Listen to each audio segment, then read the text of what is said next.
in 1994, I made a series of decisions that turned out to be great ones because it shaped my life to where it is today. But it was through a lot of decisions to avoid national titles.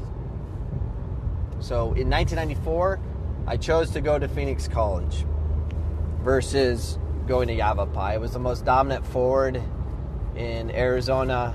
I was the fastest athlete in soccer.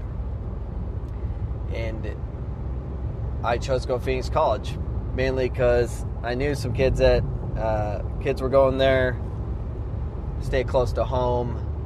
But I avoid going to Yavapai. I really wanted to go Yavapai, but I think it was more of I didn't want to disappoint my club coach at the time, and he pretty much recruited me. Yavapai, you pretty much just say you want to go there. I mean, you got a thing in the mail and all that from Yavapai, but they send that to everybody. But I would have done well at Yavapai. I go to Phoenix College because I'm cocky and I think I could take any program to the next level. And Yavapai was winning national titles, and it was the team to beat. But I thought I could take them out, so I go to Phoenix College, a program that's only won, I think, 2 games in history in the 2 years before it was in existence. And we got to the championship game and lost to Yavapai. Yavapai went on to win the national title. The sophomore year, I was looking to transfer to Yavapai. I was actually having conversations with them, and I was being recruited by players on the team to go there. I'm like, yeah, that's where I want to go. Last minute, I chicken out. I stay at Phoenix College, and that was probably the best decision I made. But we actually beat Yavapai and tied them. First team to ever beat them at their place. First team to ever beat them head-to-head. And Yavapai was good, but not great like they were in '94. But if I was on that team, they would have went on, and they did go on. They won the championship that year, but didn't win nationals. But they were definitely capable. And if I went over there, I think I would have took them beyond that. So potentially I could have won 2, or I could have screwed it up by being there. But I'm thinking I was more helpful than not. So, anyways, I was a 2-time All-American, 2-time ACCAC Player of the Year. First time that's ever happened, and it's never been repeated. There's never been a Player of the Year 2 years in a row in the ACCAC for men's soccer to this day. And I led the country in scoring. I did very well. But back in the 90s, soccer didn't have the money to recruit the way like football does and still does today. I didn't get really recruited by many. I got recruited by UNM, Coastal Carolina, had brief conversations with UCLA. I mean, that's a school I wanted to go to. And the Loyola Marymount University was recruiting me hard in Grand Canyon. That was pretty much it. It wasn't like having 20, 30 offers like, it is today. So already I've potentially passed on 2 championships. And I go on a visit to UCLA. That's a school I want to go to. Greg Vanney and Kenny Wright were both there. And UCLA was known for a program that they don't take transfers. They like building their players up. And the coach at the time was Ziggy Schmidt. But Greg Vanney was at FIU and he transferred to UCLA. And Kenny Wright played at Yavapai and went on to UCLA. So I'm like, why not? And I had it in, and Kenny Wright, mainly Kenny Wright was trying to help me get there. So I went on a visit, and I went there and had I already told the story about Paul Crumpy. It didn't go well.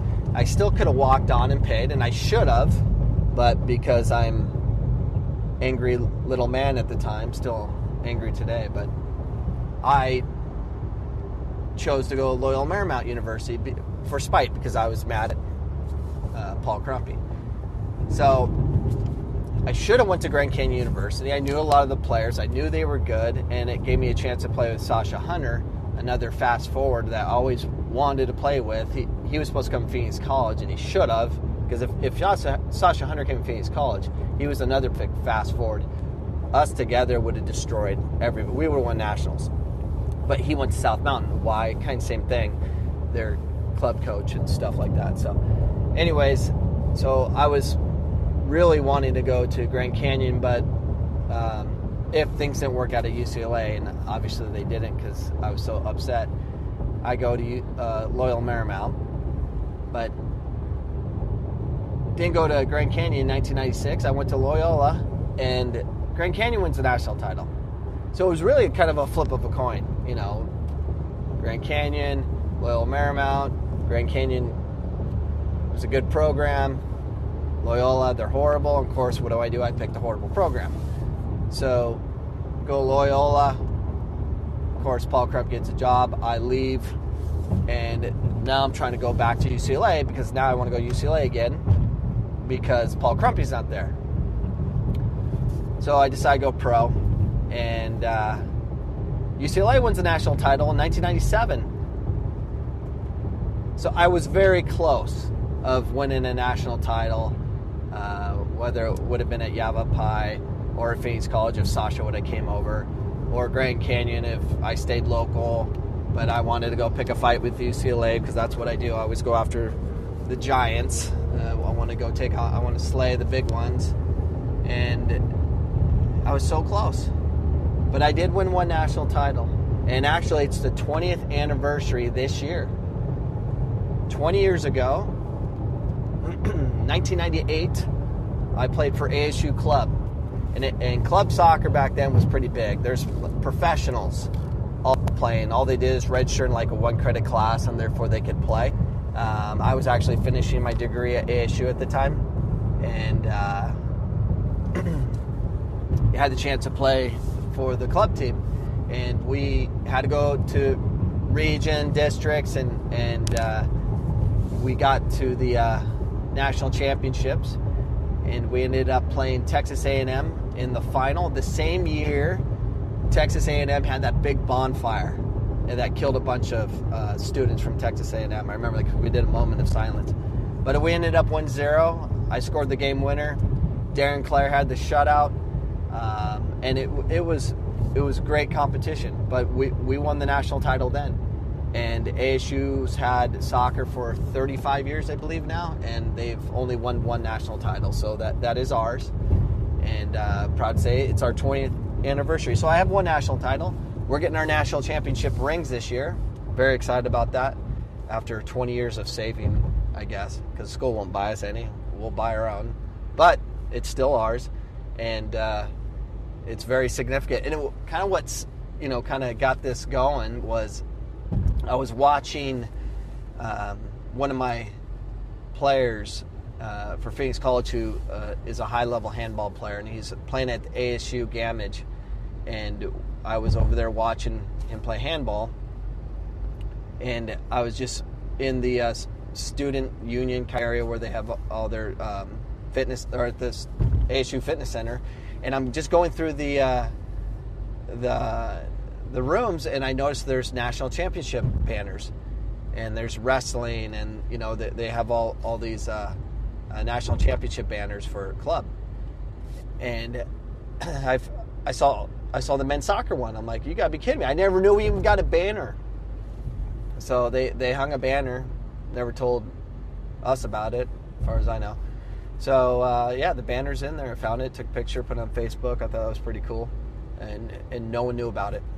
They just put it in some gym. So anyways, I think it's in the Maroon Gym. So if you want to go check out our banner, it's in this fitness center of ASU Maine. So anyways, 20-year anniversary is this year. So we're going to celebrate it, hopefully at an ASU football game. We're waiting to hear back from them. So anyways, that's a story how I avoided multiple national championships, but I did get one. Anyways, I'm out. The podcast you just heard was published with Anchor. Got something you want to say to the creator of this show? Send them a voice message using the Anchor app, free for iOS and Android.